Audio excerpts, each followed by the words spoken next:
All right. Hey, everybody. Thanks so much for joining us. Today we have Chris Parham from Parham Heating, Cooling, Plumbing, and Electric out of Trenton, Tennessee. Thank you so much for joining us today. Hey, Kay, thanks for having me today. This is pretty cool. Good opportunity. I love it. Can you start out by just telling us a little bit about yourself, how you got to where you are today, and what milestones did you go through to get to this point? Oh, yeah. We can go back as far as the very beginning and everything. When I was a kid, I grew up in the trades. When I was 9 years old, my dad had drove a truck all of his life up to that point, and I think he was around 35 or 38 years old. And he decided there had to be a better way to provide for the family and had to be a better life. The last 4 years of his trucking career, he hauled livestock, hauled cattle. And that's a really hard life for anybody that understands that industry because you can't just pull over and take a break sometimes. You've got to get the livestock where they've got to go. And he was on the road 6 days a week, only home on Sundays if he got that Sunday. And I come home one day, parked the truck, told my mom, he said, I don't know what I'm going to do, but I'm not driving a truck anymore. So shortly after that, he enrolled into a vocational school for refrigeration. And that was in 1990. And actually, I think that was in 89, 88 or 89. And it was about an 18-month course at that point in time. And in 1990, Parham Refrigeration was born. He started the business, had one pickup. He was working out of the truck. He was actually working on refrigerators, freezers, window air conditioners, things like that, just to pay the bills while he was going through school. He was doing that on nights and weekends. There's no telling how many window air conditioners and refrigerators he fixed over that 18 months and sold on the weekends through newspapers or whatever. And so about a year later, my mother quit her job at the bank. As soon as she started answering the phone, it's like the business doubled. She was doing all the office work. She was running parts and just helped him any way faster for him. And I started carrying his tools for him on nights and weekends and after school. And whenever he needed me, when I wasn't in school, I was usually helping him somewhere. So I grew up in it. I've done all aspects of the trade. And then my junior and senior year, I homeschooled those last 2 years. And while I was homeschooling, I actually went to the same vocational school that my dad did. And I actually had the same instructor that he did right before he retired. His name was Larry Gurley. He was probably one of the best and is still probably one of the best instructors that could have ever been out there. Never found anything the man didn't know. Graduated tech school. Through the years, we just kept growing the business. Somewhere around 2008, 2009, I think, we decided that Parham Refrigeration was no longer the correct name because refrigeration, people think about refrigerators and freezers. We no longer did that. We were straight heating and cooling. And so we changed the name from Parham Refrigeration to Parham Heating and Cooling. We're still working out of the garage behind the house, a little small office pretty much with a small warehouse. And it's a unique story. We joke about starting in a doghouse. When Dad started the business, he didn't have a shop. He didn't have an office or anything, but we had a dog kennel right behind the house that was like I'm going to say it was probably a 20 by 35 concrete pad, had a roof on it, and they raised German Shepherds when I was a kid. So he walled this thing up, and that was our first office, and I had a little small warehouse. And so, yeah, I guess you could say we literally started in a doghouse, and now we've grown it through the years. But in 2016, we wanted to figure out some way to where we could start growing our customer base, also take care of our customers more than what we had been. So we wanted to get into plumbing. We merged with a local plumbing company. And now we're Parham Heating, Cooling, and Plumbing at that point. The end of 2017, we hired our first electrician. Dad and I both were doing all the electrical work that needed to be done associated with the HVAC side of things. But we didn't advertise it because it took us to do the work. And then it's hard to do the work and work on the business too. We only did what was needed for the HVAC side. And then in 2017, we hired our first electrician. We started advertising. We did electrical services at that point. And we've been growing it ever since. We are still to this day a 100% family owned and operated company. That's me, my mother, my father. We 100% run the day-to-day business. We're here. We're all active in it. We're on track this year to be right at 10 million in revenue on top line revenue. And we've got right at 43 employees today, not counting me and mom and dad as owners. 32 to 35 trucks on the road at any given time. We do all three trades. Like I said earlier, we do the HVAC, plumbing, and electrical. And up until this year and kind of last year, we typically did about a 50-mile radius from this address. Over the past year, that radius is growing, and it's really getting to where we're growing into doing all of Northwest Tennessee. We won't go as far as Shelby County, which is the Memphis area, or the counties that are on the Mississippi state line. That's a little too far for us, but we're branching out to that 60 to 65-mile radius from our home office here in Trenton right now.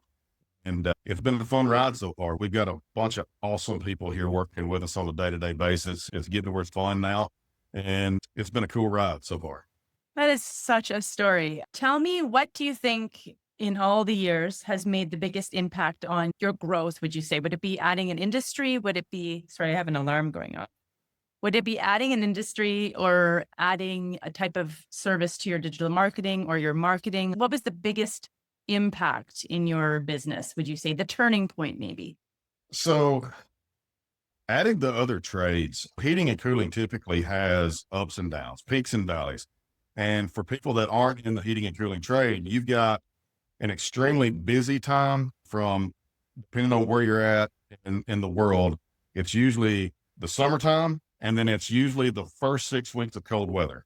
Okay. And then in between, it's a low time or a slow time rather, or a shoulder season or whatever you want to call it. And then usually right after the cold season, it gets extremely dead. January and February for an HVAC business is like the slowest time ever. Yeah. And sometimes if you don't have the calls or you don't plan for that, you don't budget for that, those winter times can be really hard for those businesses. When we added plumbing, that really leveled those peaks and valleys out for us, because when we got into the plumbing, I was exploring the opportunity, and it was like, I asked a guy one time, I said, hey, just out of curiosity, when's your slow time? And he said, I don't really have any slow time. He said, because people flush toilet paper year round.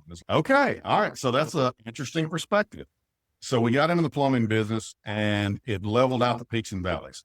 Didn't do it 100% because we were really heavy on the HVAC side. We were just getting into plumbing. When we added electrical, that helped level it off a little bit more. That's going to be the number one contributor to it. Number two contributor to the growth, I'm going to say, is the people that we have. Oh, And I know that's a cliche thing to say sometimes, but it's truly the people that we have and the people that want to be better today than what they were yesterday. That makes a huge difference. We've got a process on how we run service calls, and getting people to slow down and really take the time with the customer that customer really needs so you can do that thorough evaluation, present that customer with every option they truly deserve, not care what option they pick.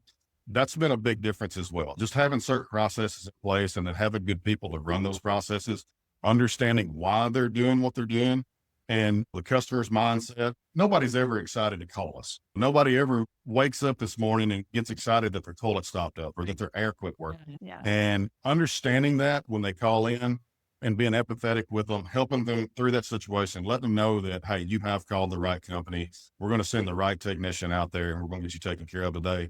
That's huge. I think those two are the largest contributing factors with the growth that we've had. I love that. And I think that might be the first time I've actually heard you or heard someone say it's the people that we have because of that difference. And you're right.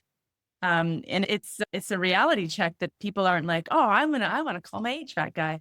It's out of necessity. And quite often it's a financial stress. It's a stress on the family just because something's not working. And you're right. You're this entity that comes in and calms things for them because you're like, we got you.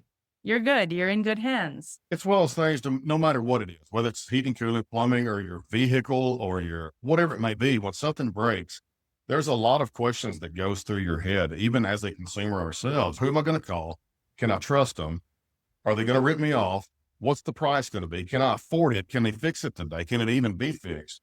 And I feel like it's our job as CSRs, technicians, installers, managers, owners, to alleviate that stress and let that person know that, yes, you have called the right company. We're going to get this taken care of for you today.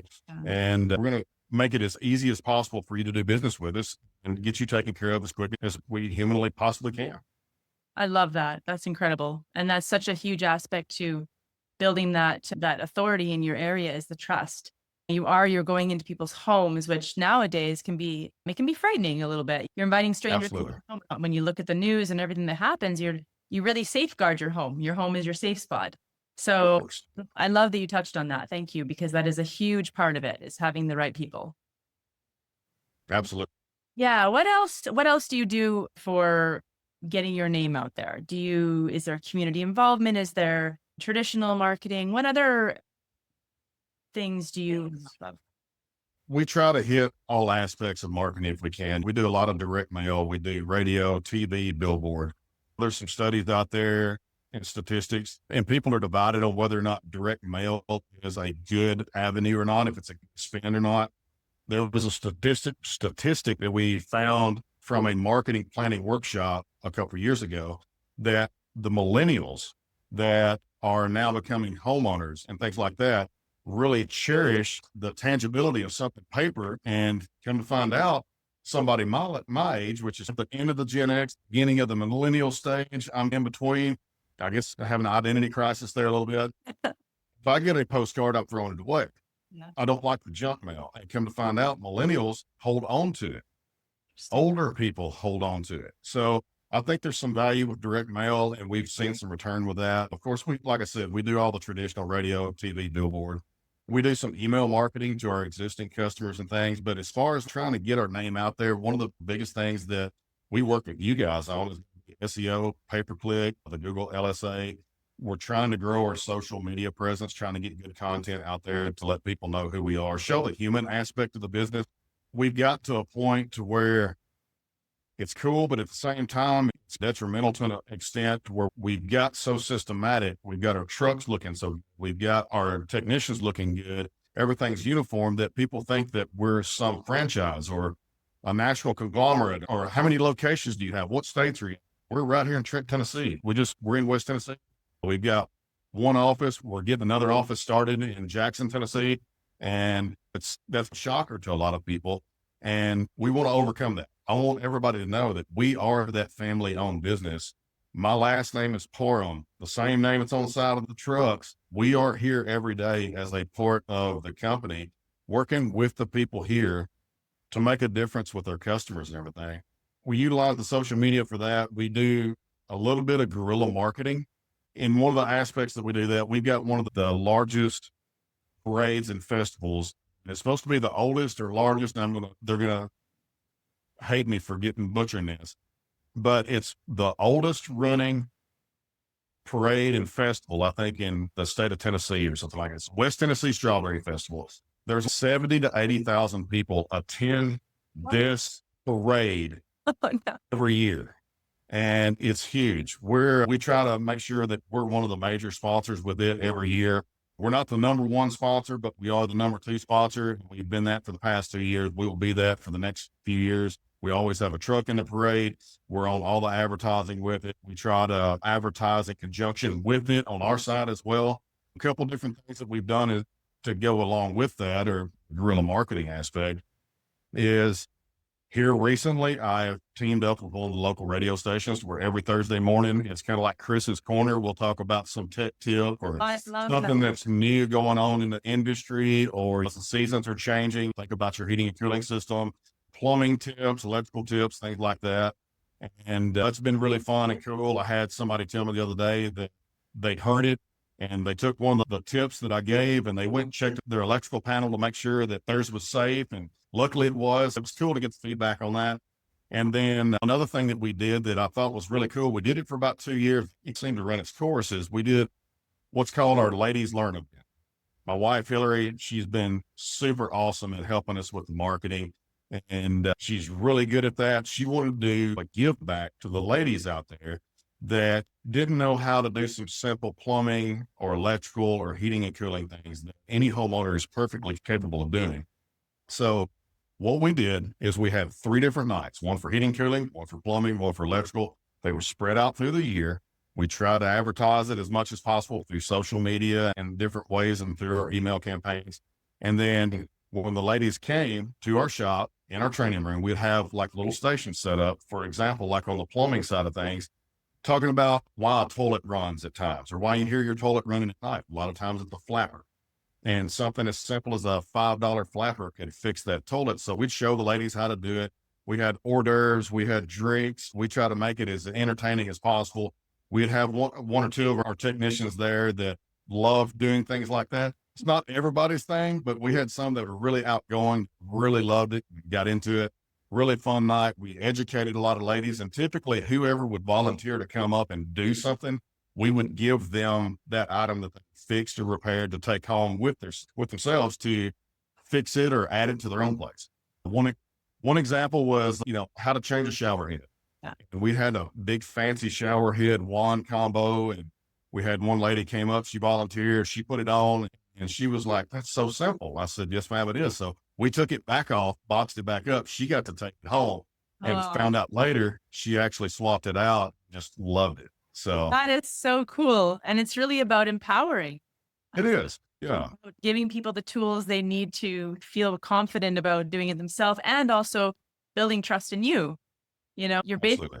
giving them the opportunity to not have to call someone to do it. So it's quite selfless. It's really showing that you care about them rather than their money. That was one of those things and that wasn't a sales pitch. We didn't try to sell anybody anything when they came. It was truly to give back and educate and have a good time and let people know that plumbing and electrical and HVAC isn't that scary. Yeah. Here's some things that you can do yourselves. And if you don't feel comfortable with it, by all means, give us a call or call somebody else, whatever. We're here for you if you need us, but here's some things that you can do. Yeah, that is so cool. And when I called you earlier today, you were busy on a job that's rather special. Tell us a little bit about that one. So talking about guerrilla marketing, getting our name out there a little bit. We've run a couple campaigns here lately. The one that I was on the phone with you or doing while I was on the phone with you is our old and ugly water heater contest. This is the third year that we've ever done this. And what we do is we try to blast it on the radio, social media, every marketing outlet that we can think of to let people know about it. And all they have to do is if you want to enter your old and ugly water heater that's rusted, leaking, not keeping up, whatever, take a picture of it, go to our website, load the picture, give us a little bit of information about yourself, and you're entered to win. Amazing. So we did the same thing with with the shocking electrical panel contest. We wrapped that up a couple months ago. Just got that finished up as well. But yeah, we were installing the water heater for the lady that won. And what we do is we print off all those pictures and we have a panel of judges that goes through all of the pictures. They don't have any information on the people, the customers, where they're at or anything like that. And they're strictly taking pictures and judging who is the winner from the pictures that are submitted. Unfortunately, there's some that probably need to be swapped out, but they Yeah. didn't take a good picture. We didn't have the information needed. So we go, or the panel of judges actually goes off of those pictures and they pick a winner. And we were able to actually award that on live radio Tuesday. Oh, So I called the lady that won it and let her know. I had the radio station nervous because that was a last minute idea. I come in, I said, "Hey, just out of curiosity, could we call this person live and let them know?" I haven't even told them they won. And they worked with me on it. It was a really good experience. It was a really cool thing. It sounded like she got super emotional when we let her know that she won. And it's just a really good thing. It gives us an opportunity to give back. And there's no strings attached with it by any means, fashion or form. And then what we do for everybody that submitted an entry, we give them a coupon for a significant savings. And then we also give them a whole house or whole home plumbing inspection or electrical inspection or whatever it may be. amazing. I love that. What a really cool give back story and opportunity to bless somebody in the community. And really, it's a fun thing to do. It gets people talking about it. And it's really just showing your involvement and how you are like woven into the community. And the fact that they hear your voice all the time on the radio, that's really just building that trust factor for you. That's amazing. Let's talk about on the other side of that coin, something that you've tried, something that you've done that hasn't worked. And you shot your shot and it just wasn't something that worked for you guys. Unfortunately, I've got to go back to the ladies learn. It was such a really good event when we first started it. And at the end of the second year, it was like, no matter what weekend we were doing it on Thursday nights. Mondays and Fridays are never good. Wednesdays, a lot of people are going to church on Wednesday nights. So you've got Tuesdays and Thursdays. And it seemed like no matter what Thursday we picked, even on the Tuesdays, it was always conflicting with so many major events going on in the area. It seemed like every school had ball practice. There was cheerleading practice. It seemed like every community event possible was having their event on those nights. And then the last two that we had, our attendance really dropped down. And the very last one that we had, one lady showed up. We Oh, treated her like a queen when she was sure. here. And we went through the whole process. We went through every little station we had set up, and she absolutely had a ball with it. She loved it and gave us a lot of good feedback. And she was actually one of our really good customers. She's been a customer with us for a long time. So it was cool to be able to give back to her. But with the low return on that, not a lot of people coming, we decided to just put it on hold for a little. So we've since added on to our shop. We've got a bigger training room. We've got some different features as far as an outdoor space now that could be incorporated in. So I don't know. It may still be on the books. We may end up doing it again, but we decided to just put it on hold for us. Okay. Thank you for sharing. It's all about trying different things and seeing what works and what doesn't. And sometimes it's just not the right time. Great idea, just maybe not the right time. I know some people find those things are a little more easy to run in the winter time when maybe there's not a lot else going on. But I know as a mom of a bunch of teenagers, it is hard to fit things in during the week. Sometimes it Yes, seems it like is. every sports activity falls on the same day.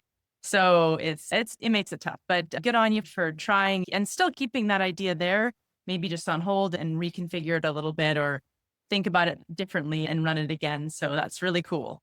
I don't think we buried it completely. It's one of those things where we, like I say, we put it on hold for the moment. And I think we could, maybe advertise it or tweak it a little differently somehow to where we can get the word out better. I don't know. I don't really know where we went wrong on it. I think it was a really cool experience, and I think it was a really good thing. And I think a lot of people had a really good time with it. But as you said, we're all busy nowadays. It's Yeah. like everybody's schedule is jam packed, and it's just hard to find those dates where you can spend a couple hours doing something like that. So true. Yeah. On that note, is there a Parham Junior that is going to maybe one day take the reins from you? Not at the moment. Not at the moment. No kids yet. Okay. Yeah. It's so cool to hear your story. And it's really neat to hear that you still get to work with your parents because that is such a lost art these days. My grandparents are my best friends. There's nobody on the planet I'd rather road trip with. I'm blessed. My grandmother has recently passed on, but my grandfather is 95 and he loves to, he walks 5 kilometers a day. He will do a road trip as long as we can stop every hour. But my best friend. And so I grew up in that That's awesome. yeah, I grew up in that intergenerational relationship and there's a lot to be said for it. So I'm really, really stoked to hear that it's still alive and kicking in your area and that you have that opportunity to show other people how that can be successful as well. It's not easy working with family and it's not. And it shows other people that are considering it that it can be done and that there's room for everybody. And if you manage those relationships, great, it's going to be a success. So thank you for sharing that. Thank you for being here with us today. Thank you for sharing your story. What one piece of advice would you give somebody who is standing on the edge of that doorway and thinking to start their own company and not quite sure what direction to go, or they have their own company, they just walked through that door and they just want to know what the best decision is for that first step? What would you recommend? So the very first thing that comes to mind is something that is top of mind because we just did an exercise with the whole company just to show why we charge what we charge. The number one thing is get your prices right. Figure out what you've got to have to cover all of your overhead. Pay yourself a salary because that's the number one thing that I think a lot of people forget about when they're looking at overhead is your paycheck is an overhead item. Your salary is an overhead item. And a lot of first time business owners, they're living out of the profits of their business. That's not your salary. That's the profit of the business to keep it healthy through those slow times that we talked about earlier with an HVAC company. And the profits are there to buy tools, buy an extra van, hire the next employee that may not be as efficient on his first 2 to 3 or her first 2 to 3 months. And ultimately make sure that you know what you need to be charging to cover all of those expenses. And if you don't know how to come up with it, get help, ask for a coach, find somebody to help you with that. Because if you don't come out of the gate charging with what you need to be charging to pay for all those things, you won't survive the first year. And I think that's the most crucial thing that anybody should do. And even if you've been in business for a little while, business changes. Yeah. Our business is not the same business it was today as what it was a year ago or even 10 years ago. And a lot of people think that because we're the size we are, it's way more expensive to operate than what it would be as one guy in a truck. Yeah. It's not necessarily the truth a lot of times because if you broke the overhead down per truck, we may actually be cheaper than the one guy in the single truck. And you don't know that until you actually put pen to paper and actually know what your expenses are. And one of the things that we do in our company quite a bit, we do it with every new person. We do what's called the one truck. And we sit down and we say, hey, Miss Kay, we're going to create Kay's plumbing today. And I asked that, each person, I want you to list out every overhead item that you can possibly think of. First off, we go over what is overhead. It's all the expenses that's going to hit, all the bills that's going to hit the mailbox or your inbox on your email, whether you turn a wrench or not. And then most of the time, most people will come up anywhere from 6 to 10 overhead items. This little exercise that we do, I can pull out a worksheet that shows about 34 to 35 overhead line items that any business is going to have. And it doesn't matter if it's plumbing or a furniture business, you're going to have these expenses. And it's a light bulb moment. It's a shocker moment for most people because they don't realize how expensive it is to be in business. Yeah. And just because you're going in and you're making $100 more than what you get paid per hour, more than likely you're losing $200 or $300 per hour if you don't get your prices right. That would be my number one piece of advice for anybody that's on the edge thinking about starting their business. Know that number, get to know it very well, and then every 3 to 6 months or a year, you need to update it. Do a reality check. See if that number is still good or if it needs to change. Yeah, definitely. That's great advice. The most successful people we work with, they know their goal, they know where they came from, and they know where they're going. And that is, otherwise you're wandering. So knowing those numbers is so important. And I think that's some really solid advice. Another thing to piggyback on that, a lot of people, what is this company charging or what is this company charging? And they try to find somewhere in the middle or try to be cheaper than the next person. It really doesn't matter what the other person's charging. It only matters what it's taking to run your business and keep your doors open, keep your lights on, and be able to provide that 5-star service experience and then be there a year from now if they need you again. Yeah. And if you don't get your prices right that fits your business, you won't be there next year. Yeah, that's so true. Well, I appreciate you sharing that. Thank you so much. Absolutely. Yeah. Thank you for joining us today. And we really appreciate your time. And I can't tell you how much this will benefit someone who's listening to it. Just sharing your walk and what you've been through and what you've tried, what's not worked for you. So all of that is really important for people to hear and really grateful for it. And thank you for joining us. Hey, thanks for having me tonight. It's been a pleasure. Awesome. Okay. Talk soon. Sounds good.